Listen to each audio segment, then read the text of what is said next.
I always thought shadows were just dark reflections, harmless and predictable. But last week, reality twisted when my shadow began behaving on its own. It started during my evening jog.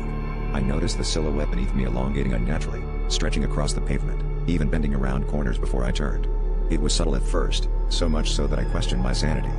But then it began pulling me towards an alley that never existed before. The alley was dark, colder than the rest of the street, and the air was thick with a suffocating silence. My shadow, now its own entity, yanked me forward with a force I couldn't resist, like a puppet on strings. The deeper I went, the more the world around me faded. The walls seemed to close in, and the sky above turned an unsettling shade of gray. I tried to scream, but my voice was swallowed by the void.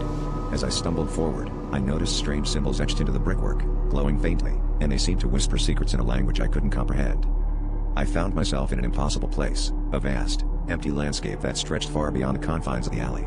The ground was covered in fine, white sand that crunched underfoot, and the horizon was a never-ending line of dark, jagged mountains. My shadow loomed larger, towering over me like a dark sentinel.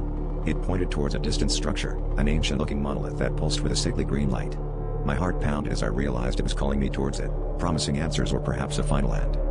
As I approached the monolith, my shadow melded with it, and I felt a cold, creeping sensation crawling up my spine. Suddenly, I was flooded with visions of countless others who had been lured here, their shadows consumed, their souls trapped in the monolith's dark depths.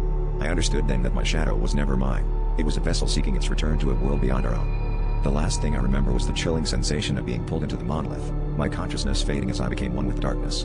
Now, I'm just a whisper in the shadows, warning anyone who will listen, never trust the darkness at your feet.